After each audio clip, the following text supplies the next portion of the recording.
Bienvenidos viajeros del tiempo y del mito, a Pergaminos Olvidados.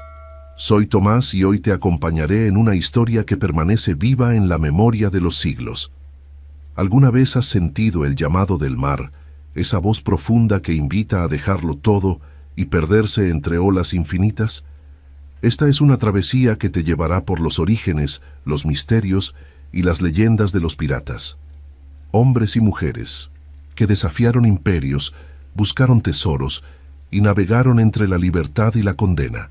A lo largo de esta historia, descubrirás cómo surgieron, cómo vivieron y qué huella dejaron en el mundo moderno. Así que recuéstate, cierra los ojos y deja que el rumor del mar te guíe. Suscríbete para seguir explorando los secretos que el tiempo casi ha olvidado. Capítulo 1. Los orígenes del mar y la aventura. Desde el principio de los tiempos, el mar fue un misterio que desafiaba la comprensión humana. Las primeras civilizaciones lo observaron con temor y fascinación, viendo en él tanto una fuente de vida como un abismo insondable. En las orillas del Mediterráneo y del Golfo Pérsico nacieron los primeros navegantes, hombres que osaron construir embarcaciones rudimentarias impulsadas por el viento y la curiosidad. Aquellos pioneros no sabían que su deseo de explorar daría inicio a una era de comercio, descubrimientos y también de saqueos. El mar se convirtió en un puente, pero también en un campo de batalla por la supervivencia y el poder. Los pueblos antiguos pronto comprendieron que dominar las rutas marítimas significaba dominar la riqueza. Los fenicios, maestros de la navegación, establecieron colonias desde el Levante hasta la península ibérica, transportando metales, especias y tejidos exóticos. Su conocimiento del viento, las corrientes y las estrellas los convirtió en los primeros señores del mar. Sin embargo, su éxito despertó la codicia de otros pueblos, y con ella surgió la necesidad de proteger los cargamentos y las flotas. La ambición humana, tan constante como las mareas, dio origen a los primeros ataques marítimos organizados. En las costas del Egeo, los griegos heredaron la audacia fenicia y la combinaron con su propio espíritu guerrero. Las polis competían no solo en tierra, sino también sobre las aguas, enviando flotas para interceptar naves enemigas o apoderarse de recursos vitales.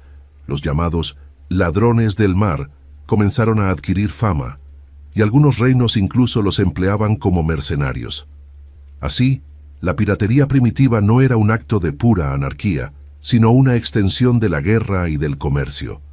En cada embarcación, la delgada línea entre marino y pirata comenzaba a desdibujarse. Con el crecimiento del Imperio Romano, la expansión marítima alcanzó un nuevo nivel. Roma dependía del trigo de Egipto y del comercio con Asia, lo que hacía de sus rutas marítimas un blanco codiciado. Bandas de piratas cilicios y cretenses atacaban las embarcaciones imperiales, apoderándose de mercancías y esclavos. La amenaza se volvió tan grande que Roma debió emprender campañas militares específicas para erradicarla. Pompeyo Magno, en el año 67 a.C., fue designado para limpiar el Mediterráneo, y lo hizo con una eficacia brutal, capturando o ejecutando a miles de piratas. Sin embargo, ni siquiera el poder de Roma logró eliminar del todo el espíritu rebelde del mar. Tras cada derrota, nuevos grupos surgían en otras costas, adaptándose y cambiando de tácticas. Los piratas sobrevivieron a imperios enteros porque representaban algo más profundo que el crimen. Eran el reflejo de la desigualdad, del deseo de libertad y del ansia por desafiar el orden establecido. Allí donde había comercio y riqueza concentrada, nacía también la tentación del saqueo. Y el mar, vasto e impredecible, ofrecía el refugio perfecto para quienes se atrevían a desafiarlo. La piratería temprana fue, por tanto, inseparable del desarrollo de la civilización misma. Los mismos barcos que transportaban cultura y progreso también llevaban consigo la sombra de la codicia y la violencia. En las tablillas antiguas y los textos de historiadores como Tucídides o Estrabón, ya se menciona a los piratas como una constante del mundo mediterráneo. No eran simples bandidos, sino parte del tejido político y económico que unía y dividía a las naciones. Allí, en esas primeras travesías, nació el mito eterno del Saint-Exupéry, hombre que busca fortuna y libertad más allá de la ley. Las embarcaciones primitivas eran construidas con maderas ligeras y velas de lino, pero su fragilidad no impedía la ambición de sus tripulaciones. En aquellas cubiertas estrechas, el mar era juez y verdugo. Quienes se lanzaban a él sabían que podían regresar con riquezas o desaparecer para siempre entre las olas. Esa incertidumbre forjó una mentalidad que mezclaba coraje, fatalismo y deseo. Navegar era un acto de fe, y atacar un barco enemigo, una prueba de astucia y ferocidad. Así nació la figura del pirata como símbolo de desafío ante lo imposible. Con el paso de los siglos, el comercio marítimo se consolidó y las flotas crecieron en tamaño y poder. Las rutas entre Egipto, Grecia, Cartago y Roma se convirtieron en arterias de intercambio, pero también en zonas de riesgo. Los piratas aprendieron a usar el conocimiento de los vientos, los astros y las corrientes para planificar emboscadas. Conocían cada cala, cada isla desierta y cada paso estrecho donde podían atacar y desaparecer antes de que llegaran las patrullas. Su organización era sorprendentemente eficaz, y muchos imperios prefirieron negociar con ellos antes que enfrentarlos. Mientras tanto, los puertos crecían como centros de comercio y corrupción. Allí se vendían cargamentos robados, se reclutaban tripulantes desesperados y se intercambiaban secretos sobre movimientos de flotas. La vida marítima se entrelazó con la marginalidad y el contrabando. En las tabernas portuarias se contaban historias de fortunas ganadas y perdidas en una sola noche, de naves, fantasmas y tesoros hundidos. La línea entre ley y crimen se volvía tan difusa que incluso los oficiales imperiales participaban en negocios turbios. El mar, una vez sagrado, se había convertido en un escenario de ambición sin límites. Los pueblos costeros vivían bajo una constante amenaza. Los ataques piratas no solo destruían barcos, sino también aldeas enteras. Muchos hombres eran capturados y vendidos como esclavos, mientras las mujeres y los niños eran utilizados como moneda de cambio. La violencia del mar se extendía tierra adentro, sembrando miedo y desconfianza. Pero, paradójicamente, ese mismo peligro fomentó la construcción de mejores defensas, muros y torres de vigilancia, así como la creación de alianzas entre ciudades.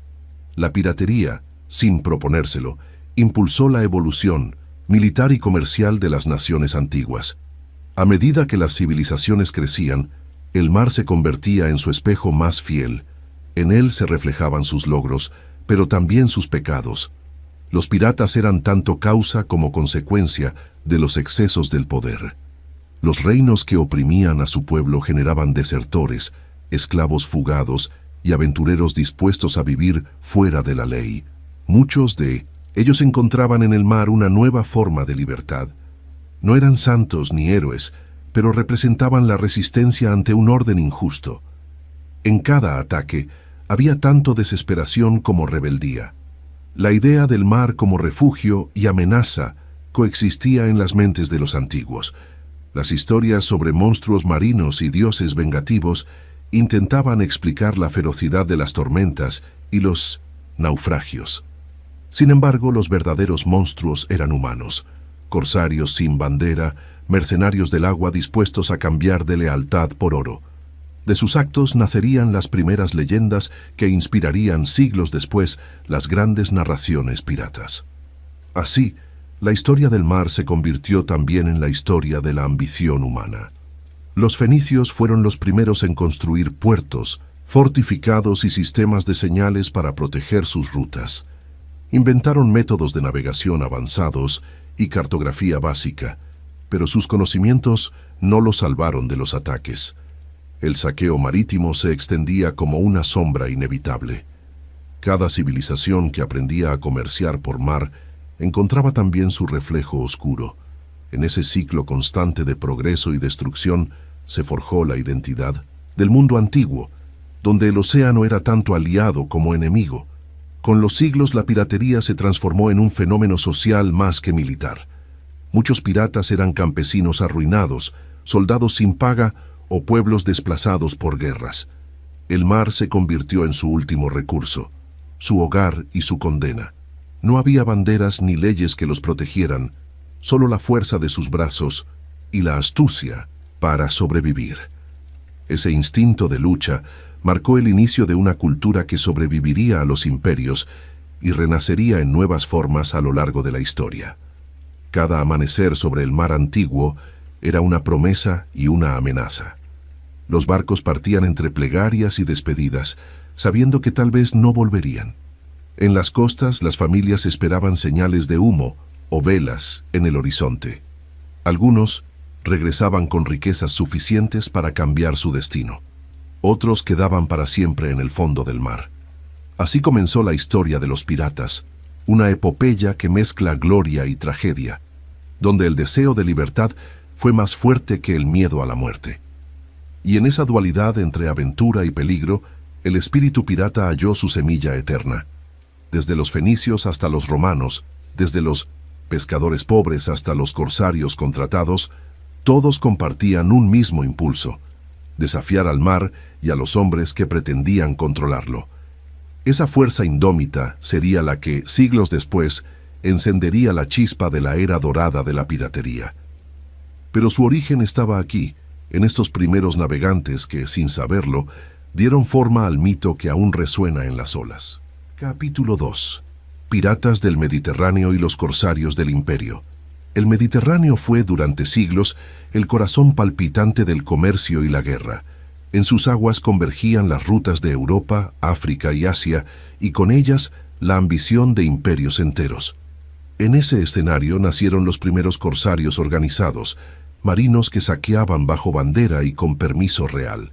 Su existencia marcó el inicio de una época donde la frontera entre la piratería y la política se desvaneció. Allí, entre las olas y los cañones, se forjó una nueva forma de poder que mezclaba el negocio, la religión y la violencia. Las costas del norte de África se convirtieron en el epicentro de una actividad que los europeos llamaron piratería berberisca. Desde Argel, Túnez y Trípoli partían flotas de corsarios, musulmanes que atacaban los barcos cristianos y las aldeas costeras del sur de Europa. Capturaban tripulaciones, saqueaban mercancías y tomaban prisioneros que eran vendidos como esclavos en los mercados del Magreb. Aquellos hombres, movidos por el lucro y la fe, eran temidos en todo el Mediterráneo. Su audacia provocó que los reinos cristianos levantaran murallas, faros y torres de vigilancia para defenderse. En respuesta, las potencias europeas comenzaron a utilizar sus propios corsarios, otorgándoles patentes de corso que legalizaban sus ataques contra enemigos específicos. España, Francia, Venecia y Génova competían no solo en tierra, sino en los mares que bañaban sus costas. Las alianzas cambiaban con frecuencia, y un corsario podía ser héroe un año y criminal al siguiente. Esta práctica transformó la piratería en una herramienta política, donde los intereses comerciales y militares se entrelazaban con la ambición personal. El Mediterráneo se convirtió en un tablero de ajedrez donde cada puerto era una pieza en disputa. Los corsarios berberiscos eran especialmente temidos por su organización y ferocidad. Contaban con la protección del Imperio Otomano, que veía en ellos un instrumento para debilitar a las potencias cristianas. Desde la caída de Constantinopla en 1453, el sultán utilizó las flotas corsarias para extender su influencia hacia el oeste. Entre los más célebres destacó Khayr ad-Din Barbarroja, un marinero de origen griego que se convirtió en almirante del sultán Solimán el Magnífico. Bajo su mando, los otomanos dominaron el Mediterráneo oriental y llevaron la guerra hasta las puertas de Italia y España. Barbarroja no solo fue un temido pirata, sino un estratega brillante. Organizó una flota permanente en Argel y convirtió la ciudad en un bastión corsario. Desde allí, coordinaba ataques simultáneos a distintas regiones costeras. Su fama creció tanto que en 1533 fue nombrado Beyler Bey del Mediterráneo, cargo equivalente a gobernador general. Con su flota derrotó a los cristianos en varias batallas y desafió el control naval de Venecia y Génova. Su figura encarnó la fusión entre poder político y piratería, demostrando que el corso podía ser una extensión legítima de la guerra. Mientras tanto, las repúblicas marítimas italianas desarrollaban sus propias flotas de corsarios. Venecia, dueña de un vasto imperio comercial, utilizaba capitanes privados para proteger sus rutas y castigar a los enemigos del Adriático. Génova hacía lo mismo, rivalizando con Venecia tanto en el comercio como en el saqueo. Los genoveses eran expertos navegantes y mercenarios del mar, capaces de servir hoy a un rey cristiano y mañana a un sultán otomano. Su pragmatismo los mantuvo a flote durante siglos, convirtiéndolos en una de las marinas más influyentes de la región. En el siglo XVI, España y el Imperio Otomano protagonizaron una lucha constante por el dominio del Mediterráneo occidental.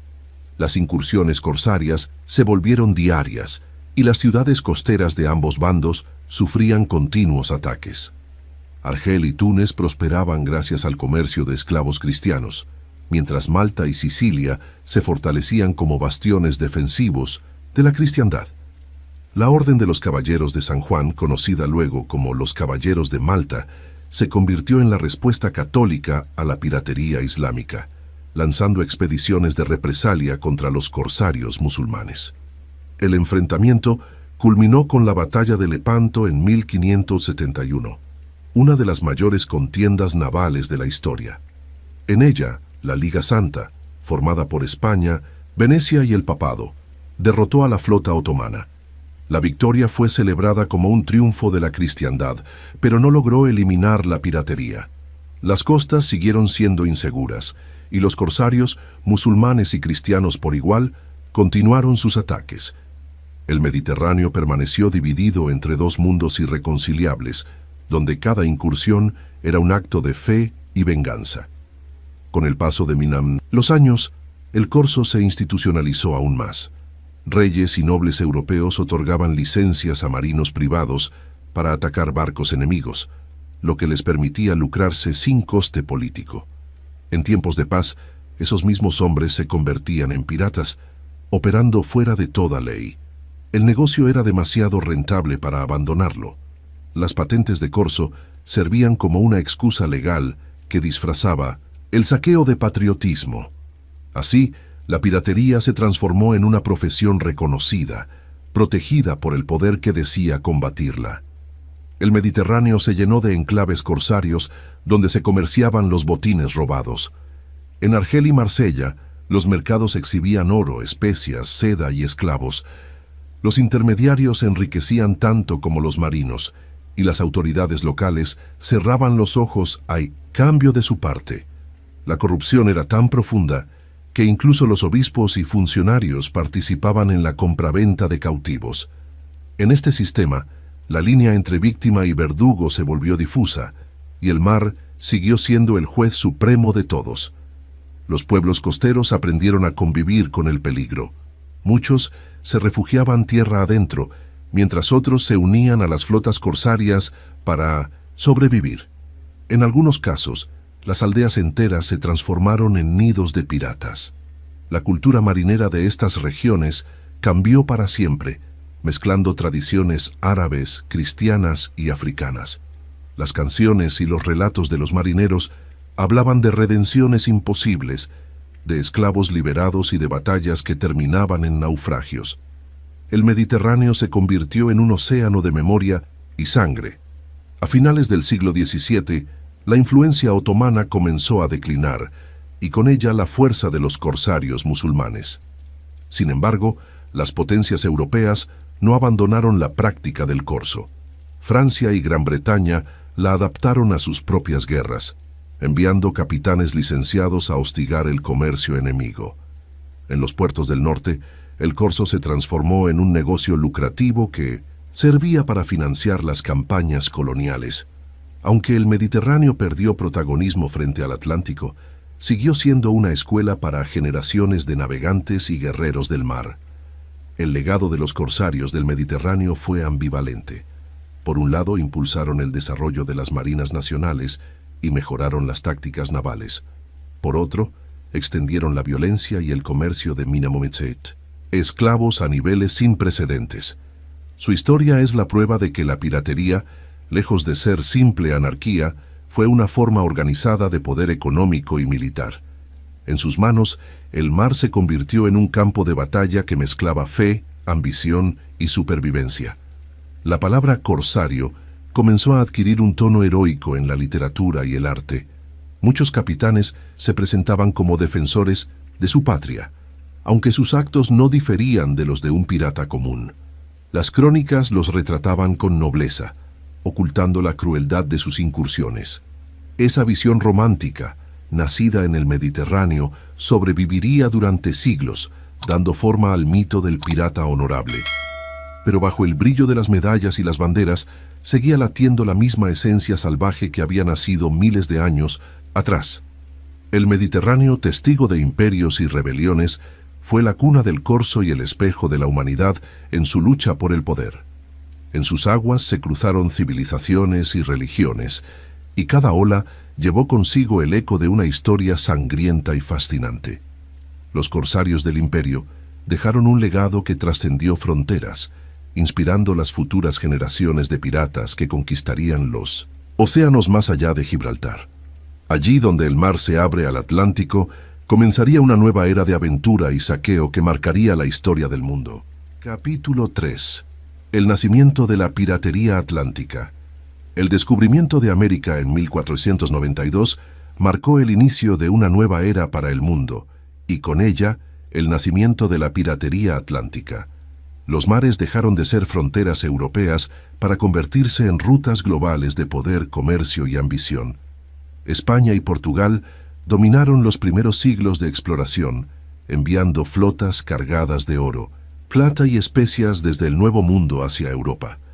Aquellos tesoros, transportados en galeones lentos y pesados, se convirtieron en la tentación perfecta para aventureros, corsarios y marinos sin patria. En esas aguas inmensas, la piratería adquirió una dimensión nunca antes vista. El Atlántico se transformó en un escenario de competencia feroz. Francia, Inglaterra y los Países Bajos, que habían quedado fuera del reparto inicial de las colonias americanas, comenzaron a financiar ataques contra los barcos españoles y portugueses. Los monarcas otorgaban patentes de corso a marinos que actuaban como piratas legales, saqueando en nombre de su corona. Bajo esta apariencia patriótica, floreció una economía paralela basada en el robo, el contrabando y la captura de riquezas ultramarinas. Los océanos se convirtieron en territorios sin ley, donde cada bandera era una excusa para el saqueo. Las flotas españolas, conocidas como las flotas de Indias, partían 2 veces al año desde Veracruz y Cartagena de Indias, cargadas de metales preciosos, cacao, tabaco y productos exóticos. Navegaban en convoyes escoltados por galeones armados, pero ni su poder militar las libraba de los ataques. Los corsarios franceses fueron los primeros en asaltar estas rutas, especialmente en el Caribe y las Azores. Jean Fleury, uno de los más célebres, capturó en 1523 un barco repleto de tesoros enviados por Hernán Cortés desde México. Ese botín, destinado a Carlos V, fue el primer gran golpe contra el imperio español en los mares. A medida que los descubrimientos geográficos ampliaban el mundo, las posibilidades de la piratería también crecían. Nuevas islas, bahías ocultas y corrientes favorables ofrecían refugio a quienes desafiaban la autoridad. Los piratas se movían entre continentes, pasando del Atlántico Norte a las costas africanas y al Caribe. La inmensidad del océano hacía imposible un control total, y los navíos enemigos podían aparecer y desaparecer sin dejar rastro. Así, el mar se convirtió en un espacio de libertad y violencia, donde solo sobrevivían los más audaces. Inglaterra fue una de las naciones que más se benefició del corso. Isabel I comprendió que su reino, pequeño frente a los imperios ibéricos, podía enriquecerse atacando sus rutas marítimas. Autorizó a hombres como Francis Drake, John Hawkins y Walter Raleigh a hostigar a los españoles, prometiéndoles fortuna y prestigio. Drake, en particular, se convirtió en una leyenda. En 1577 emprendió una circunnavegación del globo, saqueando puertos en América del Sur y capturando tesoros de la corona española. Cuando regresó a Inglaterra, fue recibido como héroe y nombrado caballero por la reina. El Atlántico, sin embargo, no era solo escenario de guerras entre potencias. También se convirtió en el corredor del fin totici, comercio esclavista, una tragedia que marcó para siempre la historia del mar. Miles de africanos eran capturados y transportados en condiciones inhumanas hacia América. Los piratas, conscientes del valor económico de los esclavos, comenzaron a asaltar estos barcos para vender o liberar a sus prisioneros. Algunos corsarios ingleses, como Hawkins, mezclaban ambos oficios, traficantes y piratas, símbolos de una época donde la moral se hundía bajo el peso del oro y la codicia. Las Antillas, por su posición estratégica, se transformaron en el epicentro de esta nueva piratería. Pequeñas islas como Tortuga, Barbados y Jamaica ofrecían escondites naturales y puertos donde los piratas podían reparar sus naves, dividir el botín o comerciar con contrabandistas. En estos lugares, la ley del rey era reemplazada por la ley del mar. Las tripulaciones se organizaban según códigos propios, compartiendo las ganancias y castigando la traición con la muerte. Nacía así la cultura pirata moderna, una mezcla de anarquía, camaradería y supervivencia. Las potencias coloniales intentaron responder fortaleciendo sus defensas. España construyó fortificaciones en La Habana, Cartagena y San Juan, mientras Portugal reforzaba sus bases en Brasil y África. Pero cada fortaleza levantada parecía atraer más ataques. Los corsarios franceses y holandeses desarrollaron nuevas tácticas. Usaban barcos pequeños y veloces, capaces de atacar por sorpresa y huir antes de que llegaran los refuerzos. Estas estrategias demostraron que la fuerza no garantizaba seguridad. El ingenio y la audacia eran las armas más poderosas en el nuevo mundo marítimo. Los holandeses, además, convirtieron la piratería en parte de su lucha por la independencia. Durante la guerra contra España, la Compañía de las Indias Occidentales financió flotas privadas que atacaban los puertos y barcos enemigos. Uno de sus capitanes, Piet Hein, logró en 1628 capturar la flota de plata española en las costas de Cuba, apoderándose de toneladas de metales preciosos. Este golpe debilitó a la economía española y consolidó el poder naval de los Países Bajos. La piratería, una vez más, había cambiado el rumbo de la historia. A mediados del siglo XVII, el corso se expandió hacia el norte, alcanzando las costas de América del Norte y las rutas del Atlántico Medio. En Terranova, los balleneros y pescadores comenzaron a convivir con piratas que robaban provisiones y se refugiaban entre las nieblas. En África Occidental, los asaltos a los barcos negreros se volvieron frecuentes y algunos capitanes piratas establecieron colonias temporales en Sierra Leona o Cabo Verde. El Atlántico era ya un océano sin fronteras, un escenario global donde el comercio y el crimen navegaban lado a lado. Con el tiempo, las diferencias entre corsario y pirata comenzaron a desaparecer. Muchos marinos, cansados de servir a reyes que no pagaban sus deudas, optaron por actuar por cuenta propia. Abandonaron sus banderas y se lanzaron al mar en busca de fortuna. Algunos se unieron a colonias de fugitivos y exiliados en el Caribe, donde el control europeo era más débil. Allí, entre selvas y arrecifes, se mezclaron culturas y lenguas. Ingleses, franceses, africanos y criollos formaron comunidades libres que vivían del saqueo y el contrabando. Los imperios intentaron imponer orden mediante tratados y patrullas, pero la distancia y la corrupción hacían imposible una vigilancia efectiva. Muchos gobernadores coloniales toleraban o incluso colaboraban con los piratas, recibiendo parte del botín a cambio de protección. Los puertos de Port Royal, Nassau y Tortuga se convirtieron en auténticas repúblicas del mar, donde la autoridad era tan efímera como las mareas. En ellas se forjó una mentalidad rebelde que inspiraría generaciones de navegantes sin bandera. El nacimiento de la piratería atlántica coincidió con una revolución tecnológica. Los barcos evolucionaron, se aligeraron las estructuras, se multiplicaron los cañones y se perfeccionaron las velas. Esto permitió que pequeñas embarcaciones superaran en velocidad a los galeones imperiales. Los piratas aprovecharon esa ventaja para ejecutar ataques relámpago. El mar dejó de ser dominio exclusivo de los grandes imperios y se transformó en el escenario donde los marginados del mundo desafiaban a los poderosos. La libertad, por primera vez, parecía posible más allá de la ley. Los testimonios de la época hablan de mares infestados de bucaneros, filibusteros y corsarios sin patria. Los cronistas españoles los describían como demonios surgidos del infierno, mientras los ingleses los celebraban como héroes de la expansión marítima. En realidad, eran hombres empujados por la necesidad y la ambición, hijos de un tiempo en que el mundo crecía más rápido que las reglas, que intentaban gobernarlo. En el Atlántico nacía no solo una nueva forma de piratería, sino una nueva visión del hombre frente al poder y la libertad. Con el Atlántico como escenario y las Américas como promesa, la piratería se consolidó como una fuerza global. Cada galeón hundido, cada puerto saqueado, alimentaba el mito de los hombres que vivían al margen del mundo civilizado. La historia de los piratas atlánticos no era solo de violencia, sino también de desafío y transformación. En las olas del océano se escribía un nuevo capítulo de la humanidad, uno donde la ambición, el coraje y la rebelión se confundían con el rugido del mar. Capítulo 4. El Caribe y la era dorada de los piratas. El Caribe del siglo XVII era un escenario perfecto para la piratería.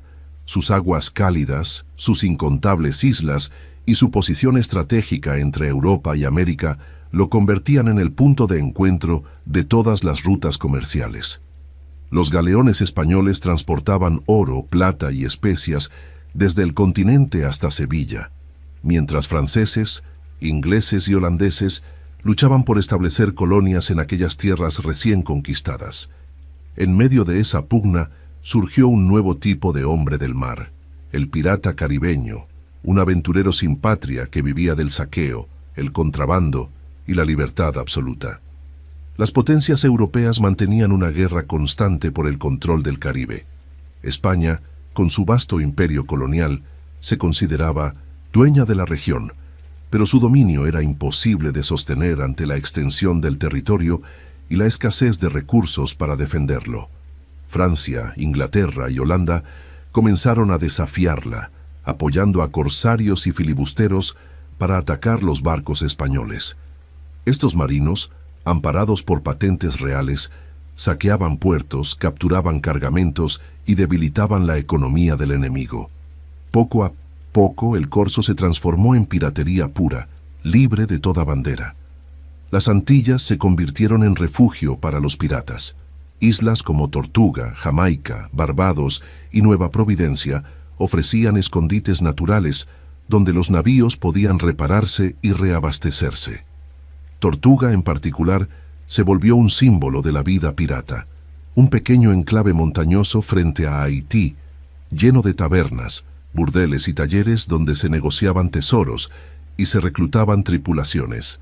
Allí, los bucaneros, antiguos cazadores de reses, se unieron a los corsarios para formar una sociedad única, sin jerarquías rígidas, basada en el botín compartido y la independencia. En ese ambiente surgieron nombres que pasarían a la historia. Hombres como François l'Olonnais, Henry Morgan o Edward Mansvelt fueron temidos por su ferocidad y su habilidad estratégica. L'Olonnais, un francés despiadado, aterrorizó las costas de Venezuela y Panamá en la década de 1660, torturando prisioneros para obtener información sobre tesoros ocultos. Henry Morgan, en cambio, combinó astucia con brutalidad. Bajo la bandera inglesa, atacó Portobelo y Panamá, saqueando fortunas inimaginables y convirtiéndose en el pirata más célebre de su tiempo. El éxito de estos ataques atrajo a miles de aventureros. El Caribe se llenó de barcos armados hasta los dientes, con tripulaciones multilingües formadas por ingleses, franceses, africanos, criollos e incluso desertores españoles. La vida pirata ofrecía algo que el mundo colonial negaba: igualdad y libertad. Los capitanes eran elegidos por voto, y las ganancias se repartían equitativamente según la participación en el combate. Aquella democracia improvisada contrastaba con las rígidas jerarquías imperiales. Para muchos, el mar se convirtió en un refugio frente a la opresión. La riqueza fluía por aquellas aguas con una abundancia sin precedentes. Cada mes partían convoyes cargados desde Veracruz, Cartagena de Indias o La Habana hacia España. Los piratas aprendieron a estudiar los vientos y las corrientes para emboscarlos. Usaban barcos ligeros y maniobrables, capaces de rodear a los pesados galeones. En muchas ocasiones, bastaban unos pocos disparos para que las tripulaciones rendidas entregaran su carga. El botín incluía monedas de oro, joyas, armas, vino, telas y a veces documentos secretos que revelaban nuevas rutas o tesoros escondidos. Los ataques no se limitaban a los barcos. Ciudades enteras fueron saqueadas y reducidas a cenizas. En 1671, Henry Morgan lanzó su ataque más audaz, la toma de Panamá. Cruzó el istmo con más de 1000 hombres y destruyó una de las ciudades más ricas del Nuevo Mundo. Aunque actuó bajo el pretexto de servir a Inglaterra, el asalto fue tan brutal que el propio gobierno británico fingió condenarlo, solo para luego nombrarlo caballero. Morgan terminó sus días como gobernador de Jamaica, símbolo de una época donde el crimen y el poder caminaban juntos. El comercio ilícito creció al mismo ritmo que la piratería. Los piratas no solo robaban, también vendían mercancías a colonos desesperados por obtener productos que el monopolio español prohibía comerciar. Jamaica, Tortuga y Curazao se convirtieron en mercados negros donde se intercambiaban ron, tabaco, armas y esclavos. Este tráfico ilegal enriqueció a las colonias europeas y debilitó el control español, erosionando lentamente su hegemonía en el Caribe. Lo que empezó como vandalismo se transformó en un sistema económico paralelo, sostenido por la corrupción y la codicia. La vida en el Caribe era tan peligrosa como fascinante. Las tormentas tropicales, los huracanes y las enfermedades causaban más muertes que las batallas. Los piratas dormían sobre cubiertas empapadas, rodeados de cañones, pólvora y ratas. La bebida, principalmente el ron, era el único alivio frente a la dureza del mar. En los puertos, las noches se llenaban de celebraciones salvajes donde el dinero robado desaparecía en cuestión de horas. La existencia pirata oscilaba entre la gloria y la miseria, entre el esplendor del saqueo y la certeza de una muerte violenta. La llamada Era Dorada de la piratería, que abarcó aproximadamente entre 1650 y 1730, fue también un periodo de alianzas cambiantes. Algunos capitanes piratas sirvieron alternativamente a Francia o Inglaterra, según la conveniencia del momento. Otros crearon sus propias repúblicas, como la legendaria República de los Hermanos de la Costa, una confederación informal de bucaneros que defendía la libertad en el mar y la ayuda mutua entre tripulaciones. Aunque su existencia formal es debatida, su espíritu de independencia dejó una huella profunda en la identidad pirata. A comienzos del siglo XVIII, los imperios europeos comenzaron a organizar campañas conjuntas para eliminar la piratería. La expansión del comercio y la estabilidad colonial exigían mares seguros. Las marinas de guerra aumentaron su presencia en el Caribe, y los capitanes piratas más notorios fueron perseguidos y ejecutados. Sin embargo, antes de desaparecer, muchos dejaron tras de sí un legado de leyenda. La bandera negra con calaveras, símbolo del desafío absoluto, ondeó por última vez en estas aguas que durante un siglo fueron el corazón del mundo pirata. La influencia cultural de esta época fue inmensa. Las canciones, los relatos y las supersticiones marineras que surgieron entonces alimentaron el mito del pirata romántico, libre y temerario. En realidad, la vida pirata era una mezcla de desesperación y oportunidad. Muchos eran esclavos fugitivos, marineros mal pagados o campesinos arruinados que buscaban una segunda vida en el mar. En esa mezcla de culturas y destinos nació una de las comunidades más singulares de la historia, donde la libertad se conquistaba con sangre y fuego. Los puertos del Caribe se convirtieron en leyendas por derecho propio. Port Royal, en Jamaica, fue llamado la ciudad más pecadora del mundo, llena de tabernas, juegos y contrabandistas. Su riqueza era tal que, según los cronistas, el ron corría como agua y las calles estaban pavimentadas con oro. En 1692, un terremoto destruyó gran parte de la ciudad, arrastrándola al fondo del mar como un castigo divino. El desastre simbolizó el final de una era y el principio del declive del libertinaje que había dominado el Caribe. Pese a su final violento, la era dorada de la piratería dejó una huella imborrable en la historia. Aquellos hombres y mujeres, movidos por la ambición y la rebeldía, transformaron el Caribe en el epicentro del mito marino. En sus naves ondeaban estandartes de muerte, pero también de independencia. La bandera negra, el ron, los tesoros y las canciones que nacieron en esas islas sobrevivieron al paso de los siglos. En el vaivén de las olas, el eco de sus cañones aún parece resonar, recordando que el Caribe fue alguna vez el reino de los piratas. Capítulo 5. Los tesoros, los mapas y la leyenda del botín. El mito del tesoro pirata nació de una realidad tangible, el flujo incesante de oro y plata entre América y Europa. Desde el siglo XVI, los galeones españoles transportaban riquezas incalculables extraídas de las minas del Perú y México, y cada travesía era una oportunidad para la codicia. Los ataques a estas flotas generaban botines que superaban cualquier imaginación. Sin embargo, guardar esas fortunas era tan peligroso como obtenerlas. Las islas del Caribe, llenas de cuevas y selvas, ofrecían el escondite perfecto, y con el tiempo surgieron historias sobre cofres enterrados bajo la arena, esperando ser encontrados. Los mapas del tesoro, que hoy evocan fantasía y aventura, tuvieron un origen más práctico. Muchos piratas realmente elaboraban croquis rudimentarios para recordar dónde ocultaban sus ganancias antes de zarpar nuevamente. La vida en el mar era incierta y un capitán podía ser capturado o morir en combate antes de recuperar su oro. Esos dibujos, garabateados en pergaminos o telas, se convirtieron en promesas de riquezas perdidas.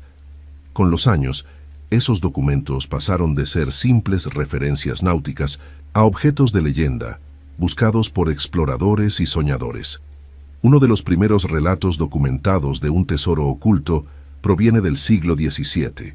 En las costas de Cuba y la Florida circularon rumores sobre un cargamento español hundido tras una tormenta, que contenía toneladas de oro y joyas destinadas al rey Felipe IV. Pescadores y buzos locales afirmaron haber encontrado restos del naufragio, pero jamás recuperaron la totalidad del cargamento. Estos sucesos reales alimentaron el imaginario popular, fusionando hechos históricos con la magia del misterio. Cada naufragio era una nueva oportunidad para soñar con fortuna. La práctica de enterrar el botín no era tan común como los mitos sugieren. En realidad, la mayoría de los piratas preferían dividir el saqueo inmediatamente después de un ataque, evitando disputas futuras.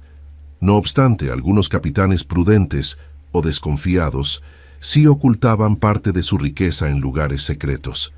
El temor a la traición o la captura los impulsaba a esconder una reserva de emergencia. Las islas deshabitadas, los cayos rodeados de arrecifes y las costas pantanosas eran sus lugares favoritos. Así, la idea del tesoro enterrado adquirió un aura casi ritual. El tesoro del capitán William Kidd es quizás el ejemplo más famoso. Kidd, un corsario escocés que operó en el Índico bajo bandera inglesa, fue acusado de piratería en 1698 tras apoderarse del navío Quedagh Merchant. Antes de ser arrestado, enterró parte de su botín en la isla Gardiners, cerca de Nueva York. Las autoridades británicas lo ejecutaron en 1701, pero el rumor del tesoro sobrevivió. Siglos después, arqueólogos encontraron lingotes y objetos de plata en el área, confirmando que la leyenda tenía raíces reales. Su historia reforzó la fascinación por los mapas secretos y los cofres perdidos. Otro caso que alimentó la mitología fue el del galeón español Nuestra Señora de Atocha, hundido en 1622 frente a los Cayos de Florida. La nave transportaba oro, plata y piedras preciosas valoradas en millones. Durante siglos, cazadores de tesoros intentaron localizarlo sin éxito, hasta que en 1985 el buzo Mel Fisher descubrió el pecio, recuperando miles de monedas y joyas intactas. Este hallazgo moderno demostró que, detrás de los mitos, existían tesoros reales escondidos bajo el mar. La línea entre historia y leyenda se volvió más difusa que nunca. El Caribe, con su geografía laberíntica, se convirtió en un cementerio de barcos y tesoros. Los huracanes, las guerras y la codicia hundieron cientos de galeones a lo largo de los siglos. Algunos fueron saqueados inmediatamente, otros permanecieron intocados, cubiertos por la arena y el coral. Cada naufragio contenía un relato de tragedia y fortuna. Las expediciones modernas han identificado más de 1000 barcos fundidos en la región, y apenas una fracción de ellos ha sido explorada. El océano, silencioso y profundo, sigue guardando los secretos de la era dorada. A medida que las historias se transmitían, los piratas comenzaron a adquirir un aura casi mística. Los rumores sobre maldiciones y guardianes espectrales protegían los cofres enterrados. Se decía que quien robara un tesoro sin permiso de su capitán sería perseguido por su espíritu hasta el fin de los días. Estos relatos, nacidos del miedo y la superstición, dieron origen a las tradiciones literarias que más tarde inspirarían novelas y películas. La codicia, el castigo y la aventura se entrelazaron en un mismo hilo narrativo que sedujo al público durante siglos. Los mapas del tesoro, tal como los conocemos hoy, son en parte una creación de la literatura del siglo XIX. Escritores como Robert Louis Stevenson, con La Isla del Tesoro, tomaron elementos históricos y los transformaron en símbolos de aventura y descubrimiento. Sin embargo, esas ficciones se basaban en documentos reales, cartas náuticas incompletas, registros de naufragios y testimonios de marinos. La literatura inmortalizó lo que la historia había dejado, disperso. Desde entonces, el mapa con una X marcando el lugar se convirtió en ícono universal del misterio pirata. Los piratas también entendían el poder psicológico de los mitos. Difundían historias falsas sobre tesoros imposibles o islas encantadas para confundir a sus perseguidores. En ocasiones, sembraban mapas falsos o hablaban de botines que jamás existieron, desviando la atención de sus verdaderos escondites. Este juego de engaños se extendió entre capitanes y corsarios, creando una red de rumores que mantenía viva la leyenda. Así, la imaginación se transformó en un arma tan útil como el sable o el cañón. Las rutas del tesoro también sirvieron para cartografiar el mar. Muchos de los mapas atribuidos a piratas resultaron ser, en realidad, valiosos documentos de navegación. Gracias a ellos se descubrieron nuevos pasos entre islas, corrientes y arrecifes. La búsqueda del oro impulsó, sin saberlo, el progreso del conocimiento marítimo. En este sentido, los piratas contribuyeron indirectamente al desarrollo de la geografía y la exploración, dejando un legado más duradero que los cofres que enterraron. La fiebre del tesoro no terminó con la desaparición de los piratas. A lo largo de los siglos XIX y XX, exploradores, buzos y cazadores de fortuna continuaron buscando los legendarios cofres perdidos. Muchos arriesgaron sus vidas en expediciones financiadas por la esperanza de hallar oro y gloria. Algunos hallazgos fueron reales, otros simples fraudes, pero todos mantenían viva la llama de un sueño que había comenzado en la era de los galeones. Cada hallazgo, por pequeño que fuera, parecía confirmar que la historia aún no había revelado todos sus secretos. Las leyendas sobre tesoros también se expandieron fuera del Caribe. En las costas de Brasil, África y Filipinas se cuentan historias de cofres piratas escondidos durante las guerras coloniales. La globalización del mito demuestra la magnitud del fenómeno. Donde hubo mar, hubo saqueo, y donde hubo saqueo nació la esperanza del hallazgo. El tesoro dejó de ser un simple objeto material para convertirse en símbolo del deseo humano por alcanzar lo inalcanzable. El atractivo del botín pirata trascendió el oro mismo, representaba la rebelión contra el orden, la recompensa por desafiar a los imperios y la promesa de una vida mejor. En un mundo donde pocos podían ascender socialmente, el tesoro ofrecía la ilusión de un destino elegido por uno mismo. Esa dimensión simbólica, más que las monedas y las joyas, fue la que aseguró la inmortalidad del mito. Por eso, incluso hoy, el brillo de los cofres piratas sigue iluminando los sueños de los aventureros del mundo. Así, entre hechos históricos y fantasías, los tesoros piratas se convirtieron en el corazón de una leyenda que nunca muere.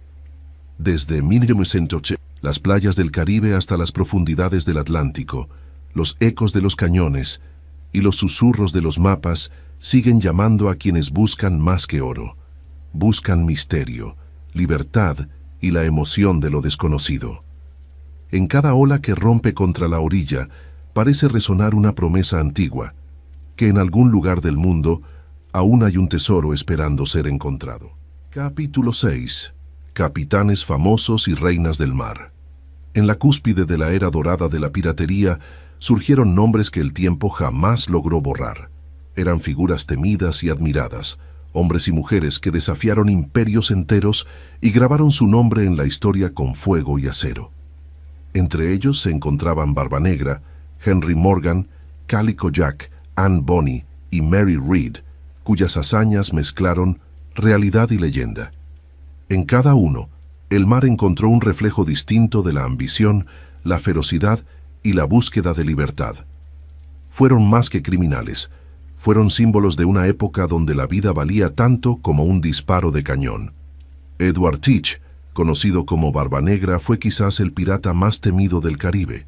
Nacido en Inglaterra alrededor de 1680, sirvió primero como corsario durante las Guerra de Sucesión Española, antes de dedicarse por completo al saqueo. Con su imponente figura, barba negra trenzada y mechas encendidas bajo el sombrero, cultivó deliberadamente una imagen infernal. Su barco, el Queen Anne's Revenge, dominó las aguas entre las Carolinas y las Bahamas, interceptando navíos mercantes sin que nadie se atreviera a enfrentarlo. Su reputación era su arma más letal. Barbanegra no solo imponía terror con su aspecto, sino también con su estrategia. Sabía cuándo atacar y cuándo negociar. En 1718 bloqueó el puerto de Charleston, Carolina del Sur, tomando rehenes y exigiendo un cofre de medicinas a cambio de su libertad. A diferencia de otros piratas, evitaba matar innecesariamente. Su objetivo era el control psicológico. Sin embargo, su carrera terminó abruptamente ese mismo año, cuando fue emboscado por la Marina Real Británica. Tras una violenta batalla, recibió más de 20 heridas antes de caer. Su cabeza fue colgada del mástil del navío enemigo como advertencia. Otro de los grandes nombres de la piratería fue Henry Morgan, el corsario galés que se convirtió en leyenda antes de morir en su cama. A diferencia de Barbanegra, Morgan actuaba con el respaldo de la corona inglesa, aunque sus métodos fueran brutales. Sus ataques a Portobelo, Maracaibo y Panamá dejaron tras de sí ciudades arrasadas y fortunas incalculables. En 1671, al saquear Panamá, demostró una astucia militar digna de un general. A pesar de la indignación española, Inglaterra lo recompensó con un título de caballero. Terminó sus días como gobernador de Jamaica, símbolo de la ambigüedad moral del corso. Calico Jack Rackham representó otro tipo de pirata, carismático, audaz y amante de la vida libre. Su apodo provenía de la colorida ropa de calicó que vestía, reflejo de su espíritu extravagante.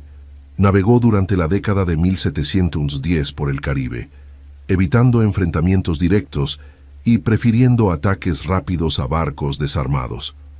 Pero su fama no provino solo de sus saqueos, sino de sus compañeras de tripulación, Anne Bonny y Mary Read, dos mujeres que rompieron todas las normas de su tiempo y demostraron que la ferocidad no tenía género.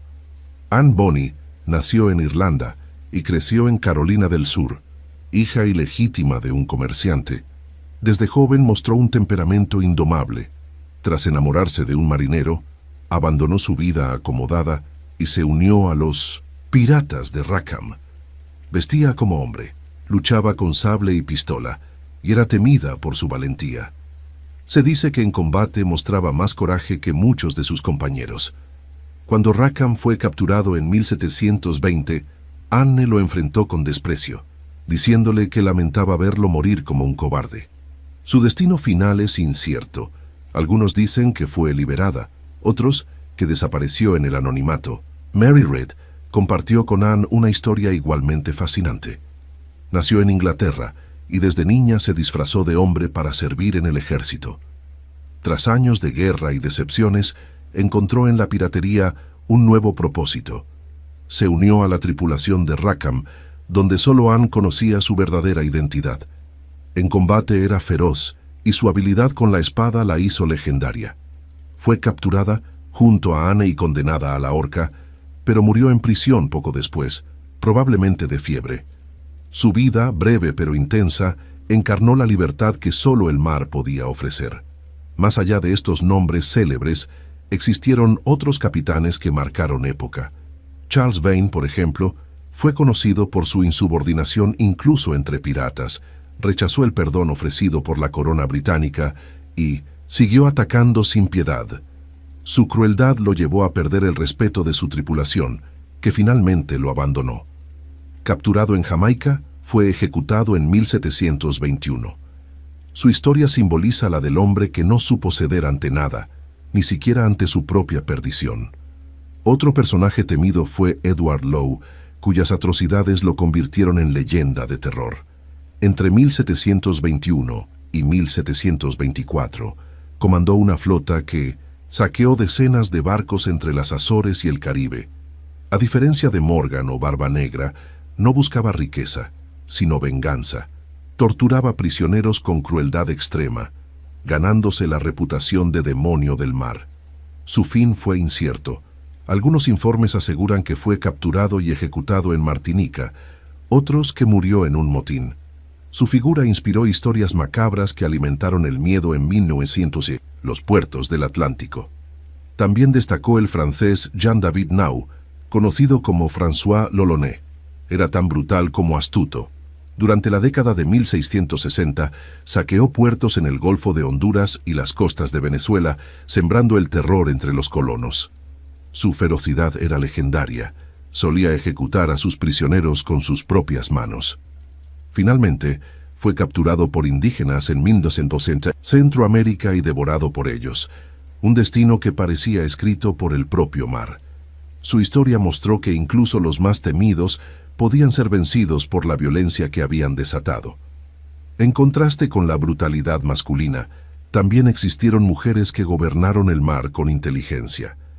Qing Shi, una antigua prostituta china, lideró en el siglo XIX una flota de más de 1000 barcos en 1911, el mar de la China meridional.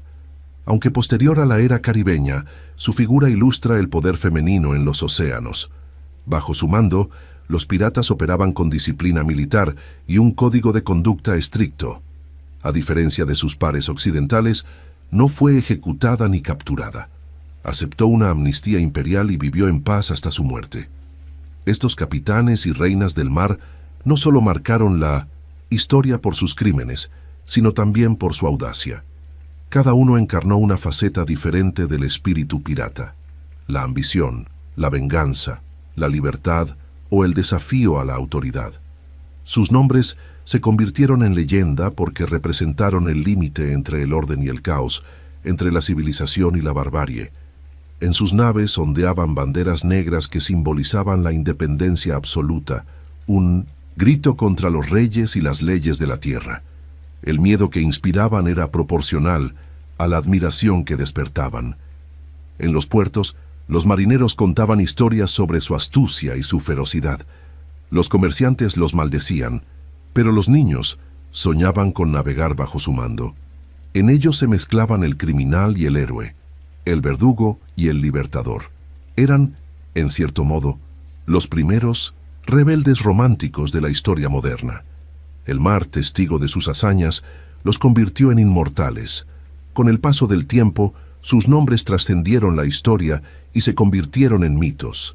Las canciones marineras, los libros y las crónicas exageraron sus gestas, transformándolos en leyendas del imaginario colectivo.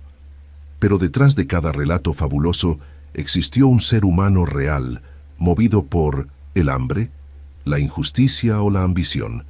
Los capitanes famosos y las reinas del mar fueron el corazón y el rostro de la piratería. En sus vidas breves y violentas, el mundo vio reflejado su propio deseo de libertad. Así, mientras los imperios luchaban por dominar los océanos, estos individuos solitarios demostraron que el mar no pertenecía a nadie. Su legado sobrevivió más allá de las ejecuciones y los naufragios, alimentando el mito que aún hoy fascina a quienes miran el horizonte y sienten el llamado de las olas. Fueron hijos del caos, forjados en la sal y el fuego, y aunque la historia los condenó, el tiempo los coronó como los verdaderos reyes y reinas del mar. Capítulo 7. La vida a bordo. Código, rum y tempestades. La vida en un barco pirata era una mezcla constante de disciplina y caos. Lejos de la imagen romántica difundida por el tiempo, el día a día en alta mar era duro, violento y agotador. Los hombres vivían hacinados en espacios reducidos, rodeados de humedad, olor a pólvora y alimentos en descomposición. Dormían sobre tablas mojadas o redes colgantes, compartiendo el aire con ratas y pulgas. Sin embargo, en medio de aquella precariedad reinaba un fuerte sentido de camaradería y una libertad que no existía en ningún otro lugar del mundo. El Código Pirata, conocido como Articles of Agreement, era la ley suprema a bordo. Cada tripulación elaboraba el suyo antes de zarpar, y todos los miembros lo firmaban, a menudo con sangre. Este documento regulaba desde la división del botín hasta los castigos por traición o cobardía. Las reglas eran claras. Todos debían votar las decisiones importantes, y el capitán podía ser depuesto si perdía la confianza de su tripulación. Era, en esencia, una democracia rudimentaria en una época dominada por monarquías absolutas. En el mar, los hombres eran iguales ante el oro y la muerte. La distribución del botín seguía normas estrictas. El capitán recibía 2 o 3 partes, el timonel y los artilleros una parte y media, y los marineros una parte entera. Aquellos que resultaban heridos recibían compensaciones adicionales. Una pierna perdida podía valer 600 piezas de 8, un ojo 100 y una mano 200. Este sistema, aunque brutal, garantizaba la lealtad y el esfuerzo de todos. En un mundo donde los marineros de las flotas reales eran mal pagados y maltratados, la piratería ofrecía una justicia brutal, pero efectiva. El capitán, aunque era la figura de mayor autoridad, no gobernaba de forma absoluta. El verdadero poder recaía en la asamblea de la tripulación, que decidía cuándo atacar, qué rumbo seguir y cómo castigar a los infractores. El contramaestre, segundo al mando, supervisaba las tareas diarias y la disciplina. Por encima de todos estaba el quartermaster, encargado de distribuir el botín y representar los intereses de la tripulación frente al capitán. Esta estructura impidió abusos y fomentó la cohesión, creando un equilibrio entre orden y anarquía. La rutina en el mar comenzaba al amanecer, cuando el vigía subía al mástil para observar el horizonte. Los marineros limpiaban la cubierta, revisaban los cañones y ajustaban las velas. Las comidas eran escasas y monótonas: galletas duras infestadas de gusanos, carne salada y agua rancia mezclada con ron para disimular el sabor. En las largas travesías, el escorbuto, una enfermedad causada por la falta de vitamina C, diezmaba a las tripulaciones. Pese a todo, el humor y las canciones eran su medicina, más poderosa contra el tedio. El ron era el alma del barco. No solo servía como bebida, sino como moneda, anestésico y símbolo de hermandad. Cada día se distribuía una ración por marinero y las celebraciones conllevaban excesos inimaginables. El alcohol ayudaba a olvidar el miedo, el cansancio y la soledad. Sin embargo, también desataba riñas y castigos. Muchos capitanes prohibían beber durante los combates o las tormentas, sabiendo que una decisión equivocada podía costar la vida de todos. Aún así, el ron era sagrado. Su olor impregnaba la madera, los uniformes y los recuerdos. El entretenimiento era improvisado, pero esencial para mantener la moral. Se tocaban instrumentos rudimentarios, se cantaban baladas marineras y se contaban historias sobre monstruos marinos, islas encantadas o tesoros malditos. Los dados y las cartas eran pasatiempos comunes, aunque también fuente de disputas. Algunos capitanes permitían apuestas moderadas, mientras otros las castigaban con látigos o encierro. En aquel microcosmos flotante, cada día podía transformarse en un motín o una fiesta. Dependiendo del viento y del ánimo de los hombres, las tempestades eran el enemigo más temido. Ninguna flota, por poderosa que fuera, podía enfrentarse al furor del mar. Los piratas, con sus barcos ligeros, dependían por completo de la suerte y la pericia. Cuando las olas alcanzaban la altura de los mástiles, los hombres se ataban con cuerdas para no ser arrastrados. Las velas eran recogidas y los cañones asegurados. En la oscuridad, solo se oía el rugido del viento y el crujir de la madera. Muchos barcos desaparecieron sin dejar rastro, engullidos por tormentas tropicales que borraban toda huella humana. La disciplina se mantenía mediante castigos severos. El más temido era el keel-hauling, en el que el reo era arrastrado bajo el casco del barco cubierto de percebes afilados. Otros recibían azotes con el látigo de 9 colas, o eran abandonados en islas desiertas con una botella de agua y una pistola. Sin embargo, estas penas eran raras. La mayoría de los piratas respetaban las reglas, conscientes de que su supervivencia dependía de la unidad. La lealtad era su escudo frente al peligro constante. El médico de a bordo, cuando existía, era un lujo. Sus herramientas eran rudimentarias: sierras, cuchillos y alcohol. Las amputaciones se realizaban sin anestesia, y las infecciones eran comunes. En ausencia de medicinas se usaban brebajes de hierbas o cataplasmas improvisadas. La muerte era tan habitual que muchos piratas se reían de ella. Antes de los combates brindaban con ron, diciendo: «por si este es nuestro último trago». En el mar, cada día era un regalo que podía arrebatarse en segundos. Las relaciones entre los hombres eran intensas y a menudo contradictorias. La hermandad de la tripulación unía a desconocidos bajo un mismo destino. Entre ellos se forjaban amistades profundas, rivalidades feroces y juramentos de lealtad eterna. Algunos incluso sellaban pactos de fraternidad, compartiendo botín, cama y entierro. En ese mundo sin ley, el afecto era tan valioso como el oro. La soledad del océano hacía de cada vínculo una tabla de salvación frente al abismo. El contacto con las colonias y los puertos era vital para el abastecimiento. Los piratas mantenían una red de informantes, mercaderes y taberneros que les vendían provisiones y noticias. Muchos gobernadores locales, sobornados o intimidados, miraban hacia otro lado. En lugares como Nassau o Port Royal, los piratas eran bienvenidos. Gastaban fortunas en una sola noche, dejando tras de sí una mezcla de miedo y fascinación. Aquellos puertos eran el respiro antes del siguiente saqueo, el único refugio frente a la inmensidad del mar. El símbolo de su rebeldía era la bandera negra, la Jolly Roger. Con calaveras, espadas o relojes de arena, cada diseño advertía a los enemigos que la rendición era la única salvación. En combate, los piratas la izaban segundos antes del ataque. Si el barco contrario resistía, la bandera roja reemplazaba a la negra, indicando que no habría piedad. Este lenguaje visual, temido en todos los mares, convirtió a la bandera pirata en emblema de desafío universal. A su sombra se mezclaban el miedo y la admiración. La música acompañaba cada aspecto de la vida a bordo. Las canciones de trabajo marcaban el ritmo de los remos o el izado de velas, mientras las melodías nocturnas evocaban amores lejanos y camaradas perdidos. Los instrumentos más comunes eran el violín, el tambor y la flauta.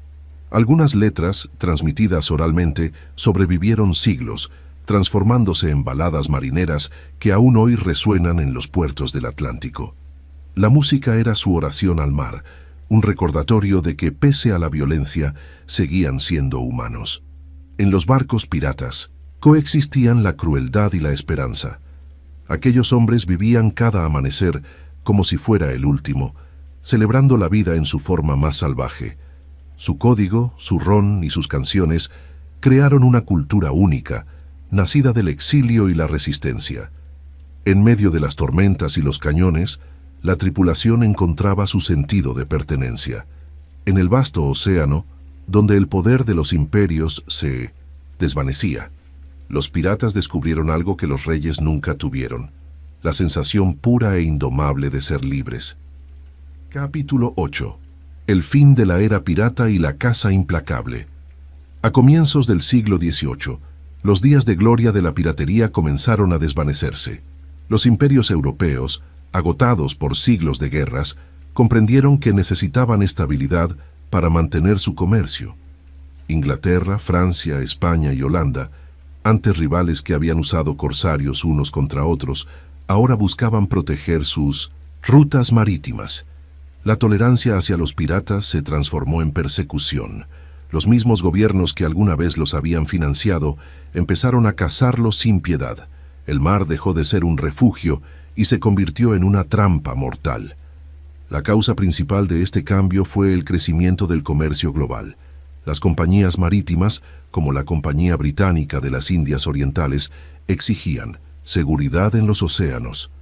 Los ataques piratas elevaban los costos, destruían mercancías y amenazaban los intereses de los grandes inversores. En respuesta, las potencias enviaron flotas enteras dedicadas exclusivamente a la caza de piratas. Las patrullas comenzaron a recorrer el Atlántico, el Caribe y el Índico, mientras las colonias establecían tribunales navales para juzgar sumariamente a los capturados. En 1717, el rey Jorge I de Inglaterra ofreció un perdón general a todos los piratas dispuestos a abandonar el crimen. Muchos aceptaron, cansados de las persecuciones y las traiciones internas. Sin embargo, otros se negaron, incapaces de renunciar a la vida libre del mar. Entre estos últimos se encontraban figuras como Charles Vane, Bartholomew Roberts y Edward Teach, mejor conocido como Barba Negra. La negativa de estos capitanes marcó el inicio de una guerra abierta entre los antiguos corsarios y la Armada Británica. Barba Negra fue uno de los primeros en caer.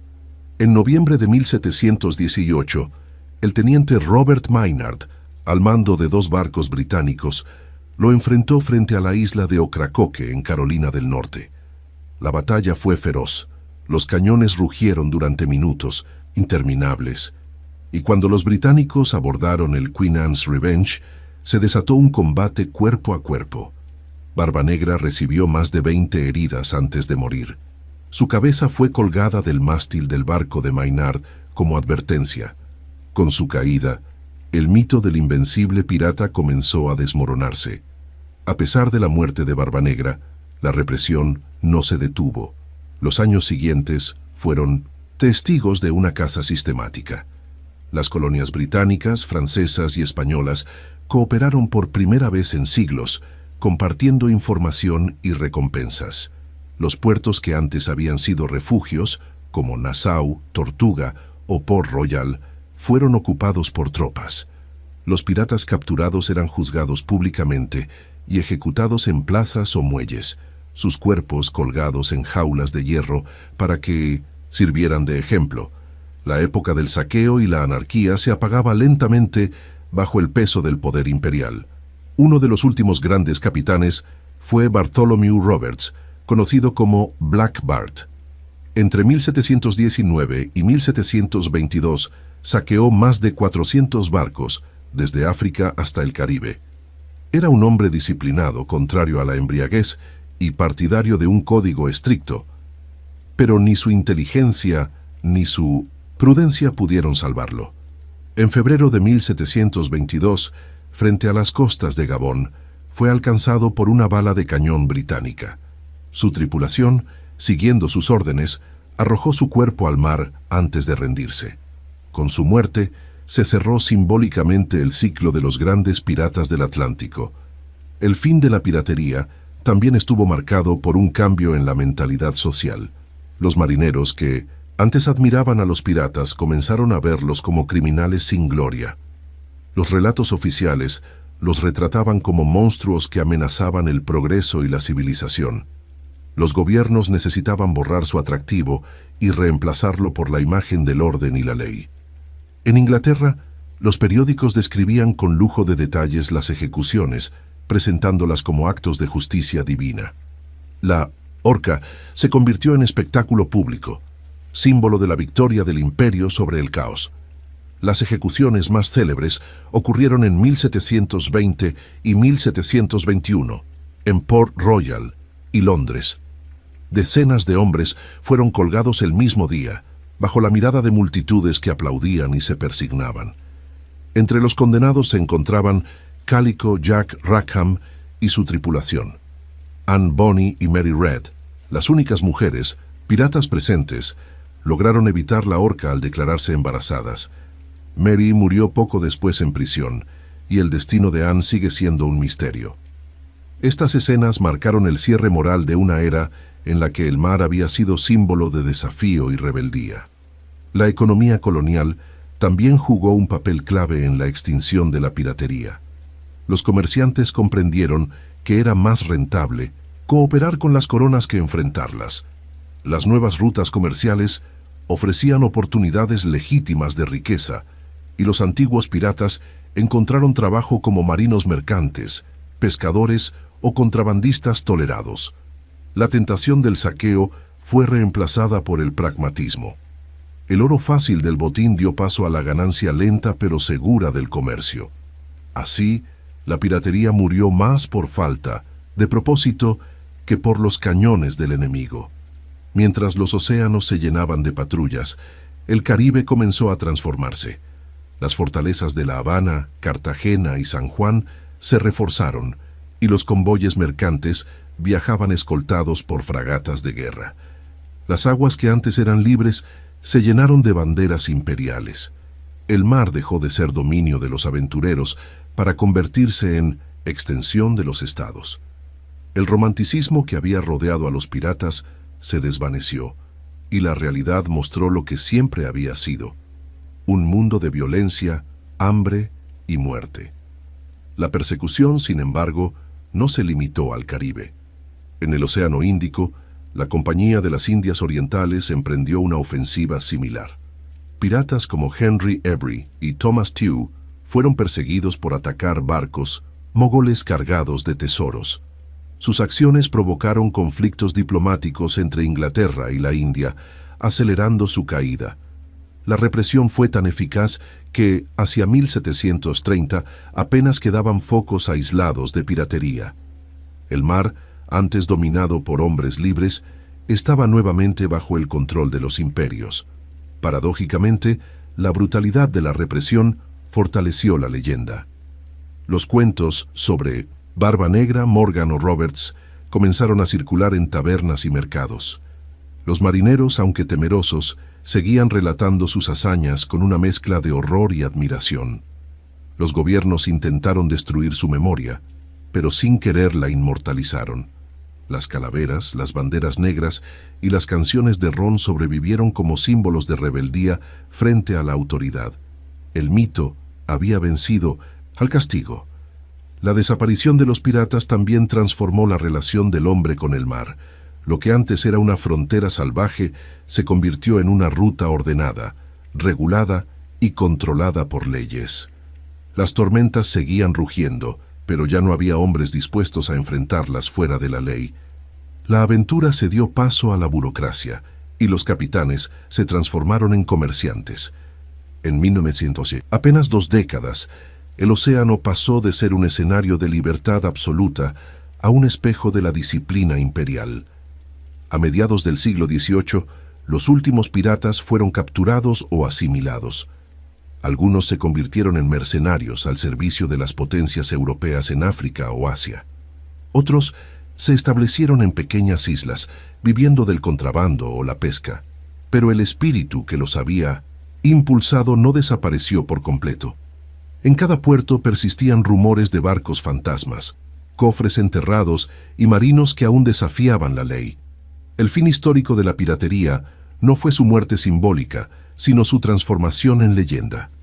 Así terminó la era de los piratas, no con una gran batalla, sino con una lenta rendición ante el mundo moderno. Los océanos se llenaron de reglas.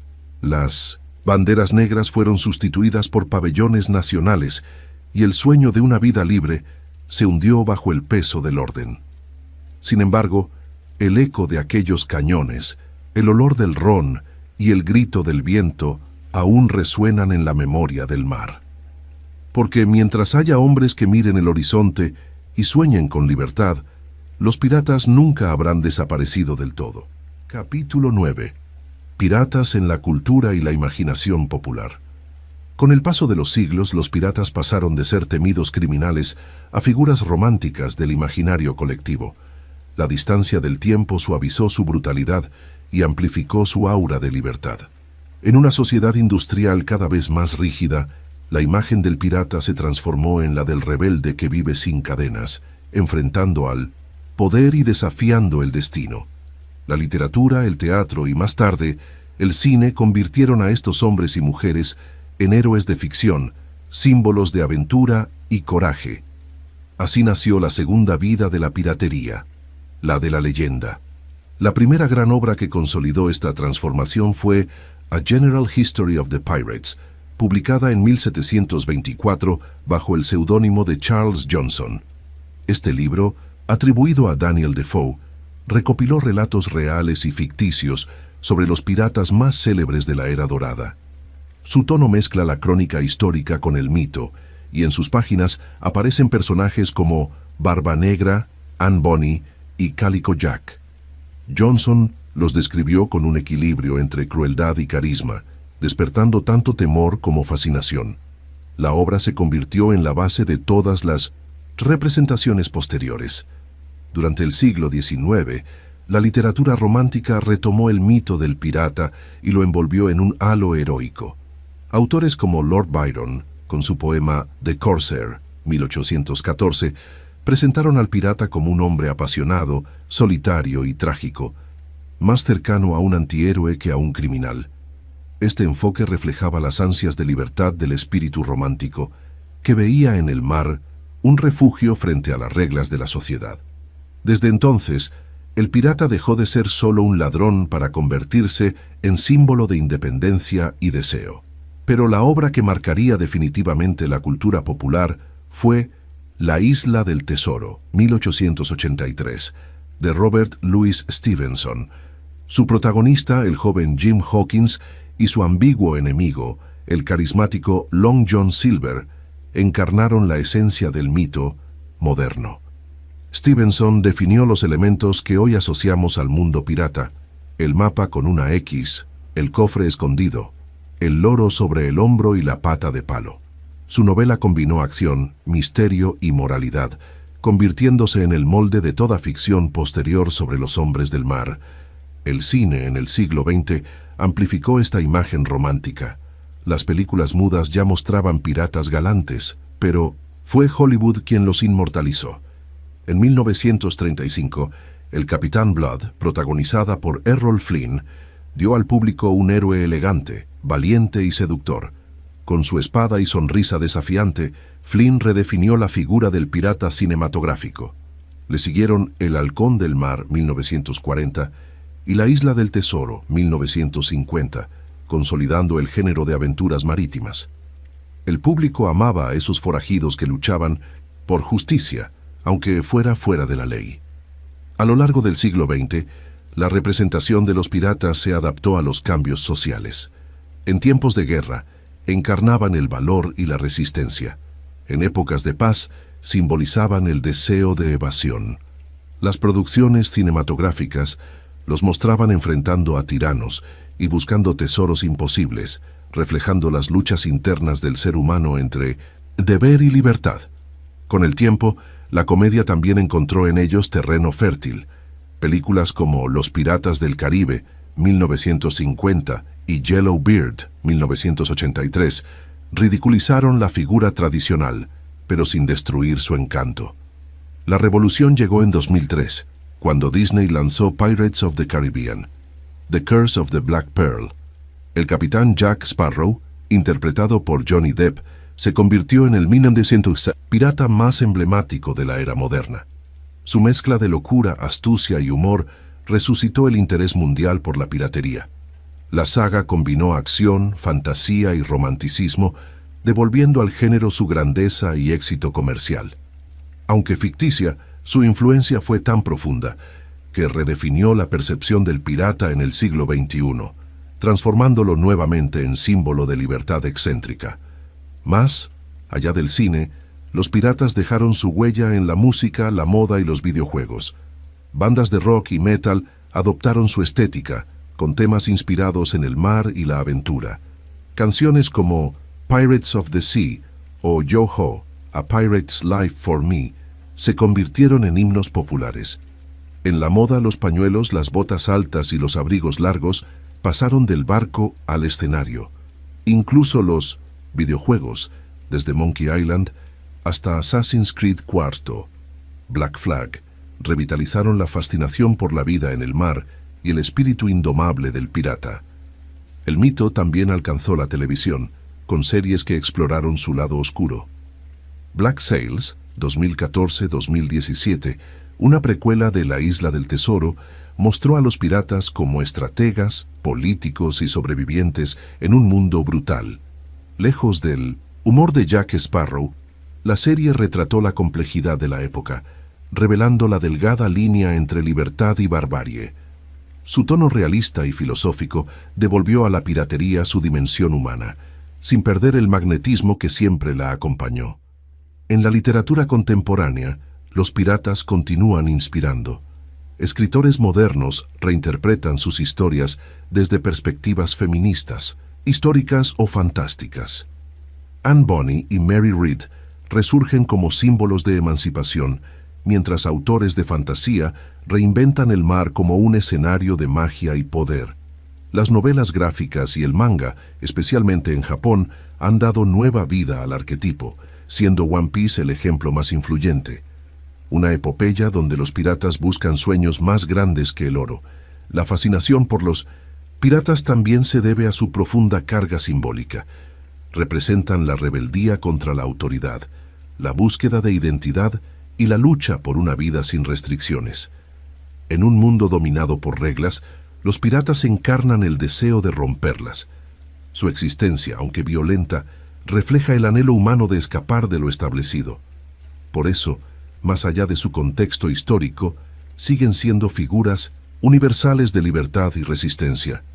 El arte visual también contribuyó a su inmortalidad.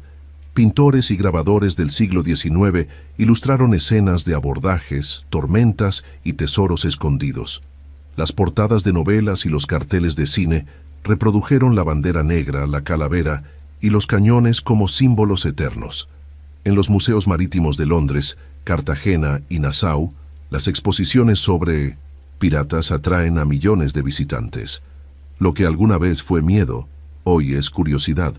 Los rostros que antes inspiraban terror ahora evocan admiración y nostalgia. Incluso el lenguaje conserva su legado. Expresiones como a toda vela, navegar con bandera falsa o pasar por la tabla provienen directamente del mundo pirata. Las frases al abordaje o arriad las velas aún sobreviven en la cultura popular. Cada palabra marinera que usamos es un eco lejano de aquellos hombres y mujeres que dominaron el mar. Su forma de hablar, su jerga y su humor se convirtieron en parte del imaginario colectivo, trascendiendo fronteras y siglos. El Día Internacional del Habla Pirata, celebrado cada 19 de septiembre, es la prueba de que la piratería ha pasado de la historia al juego cultural. Lo que comenzó como una broma entre amigos se transformó en una celebración global de la libertad, la aventura y el humor. Millones de personas en todo el mundo imitan el acento pirata, visten como corsarios y recuerdan con una sonrisa a los viejos lobos de mar. En esta conmemoración moderna, el mito se mezcla con la risa, manteniendo viva su esencia. Así, los piratas han trascendido su tiempo para convertirse en arquetipos eternos. De criminales a héroes, de saqueadores a soñadores, su imagen sigue navegando en la imaginación humana. En cada libro, en cada canción y en cada película, su espíritu revive con el viento y la sal del mar. Son los guardianes de una idea que nunca envejece, la del hombre que frente al poder del mundo decide tomar su destino por las manos y navegar más allá del horizonte. Porque en el fondo todos llevamos un pirata escondido en el alma. Capítulo 10. Curiosidades y legado de los mares.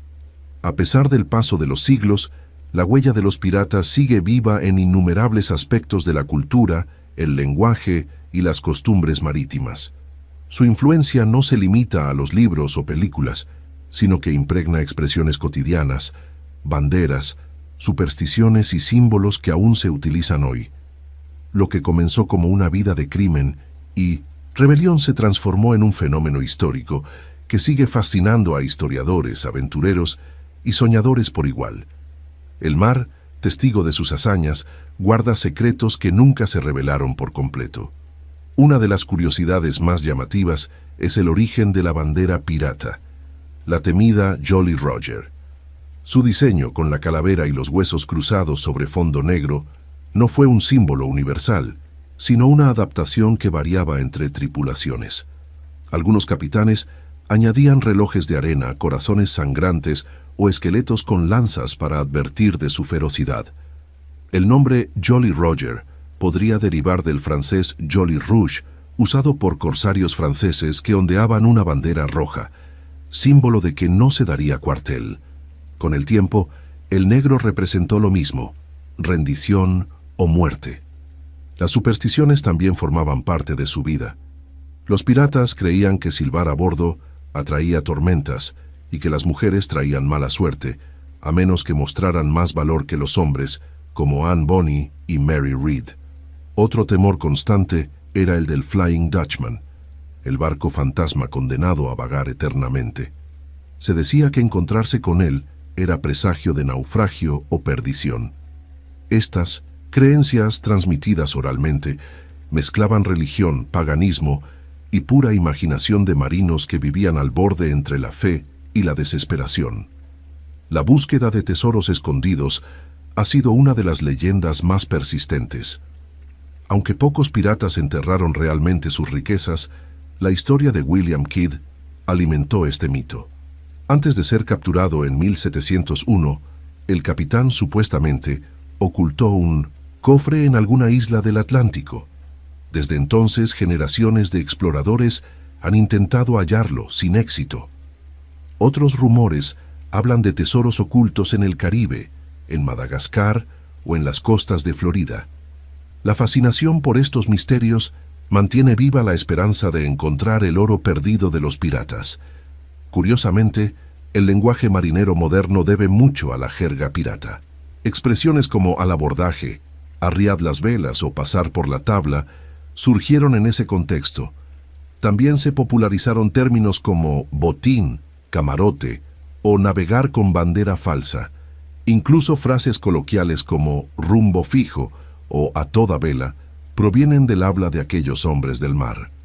El lenguaje pirata, colorido y expresivo, sobrevivió porque capturaba la esencia de su vida: audacia, humor negro y una eterna desconfianza hacia la autoridad. Otro legado importante fue el uso de los códigos piratas como primeras formas de organización democrática. En un tiempo en que las monarquías dominaban el mundo, los barcos piratas funcionaban bajo votación y meritocracia. Cada hombre tenía voz en las decisiones y las ganancias se repartían de forma proporcional. Este sistema inspiró a algunos pensadores políticos de los siglos posteriores. De forma paradójica, Los piratas, considerados criminales, practicaban un tipo de igualdad que las sociedades de tierra firme tardarían siglos en alcanzar. Los restos arqueológicos también contribuyeron a revelar su historia real. En 1984 se descubrió el naufragio del Whydah Galley, el barco del pirata Sam Bellamy, frente a las costas de Massachusetts. Fue el primer navío pirata identificado con certeza, y en su interior se hallaron monedas, armas y objetos personales que ofrecieron una visión más humana de sus tripulantes.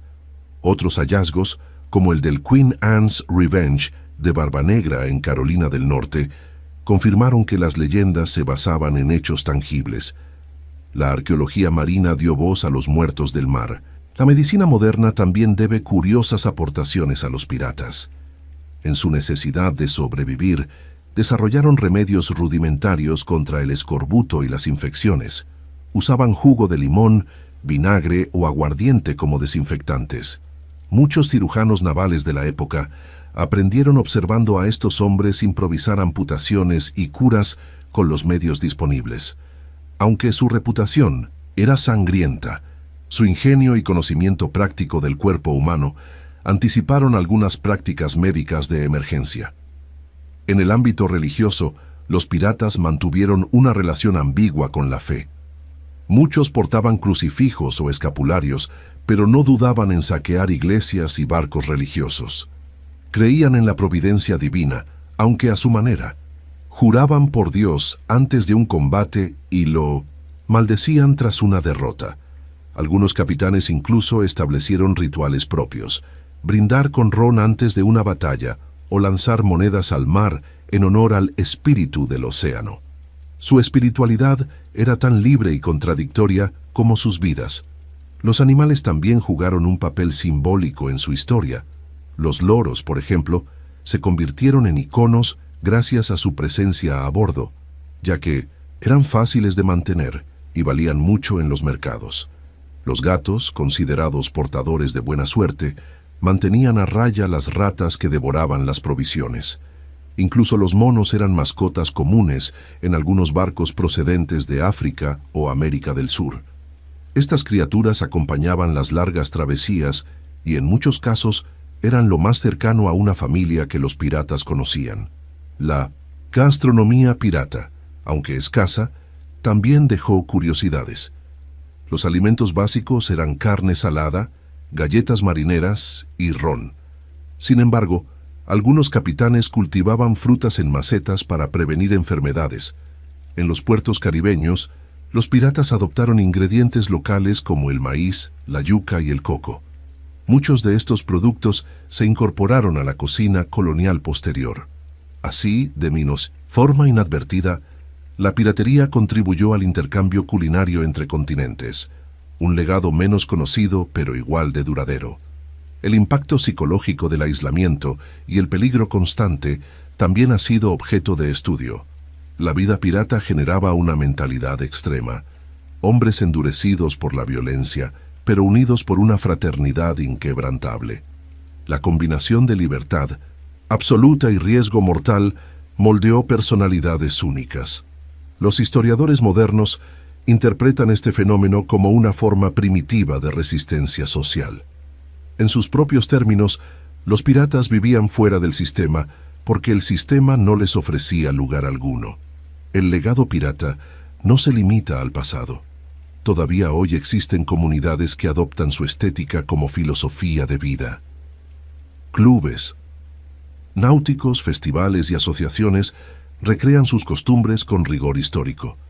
En lugares como Nassau o Tortuga, antiguos refugios piratas, los museos y ferias atraen a miles de visitantes cada año. Estas celebraciones, más que un homenaje a la violencia, representan la eterna fascinación por la independencia y la aventura. El mito se mantiene vivo porque evoca una libertad que el mundo moderno rara vez permite. En la actualidad, el término pirata ha adquirido nuevos significados. Desde la piratería informática hasta la piratería comercial, la palabra conserva su espíritu desafiante. Los hackers modernos se autodenominan piratas digitales. evocando esa lucha contra el poder establecido. Incluso movimientos políticos como el Partido Pirata en Europa adoptaron el nombre como símbolo de transparencia y libertad en la era digital. El mar cambió, pero la rebeldía persiste, ahora navegando por las aguas invisibles de Internet. Así, el legado de los piratas continúa más allá de los siglos. Sus vidas fueron breves y violentas, pero sus ideas trascendieron las olas. En su búsqueda de libertad, justicia y supervivencia, dejaron una herencia que aún inspira. La bandera negra, el ron, las canciones y los mitos no son simples recuerdos. Son fragmentos de una época en la que los hombres desafiaron al mundo y pagaron el precio por ello. En cada historia contada, en cada vela izada, su espíritu regresa con el viento. Porque de alguna manera, los piratas nunca se fueron. Nunca se fueron. Nunca se fueron. Nunca se fueron. Nunca se fueron. Nunca se fueron. Nunca se fueron.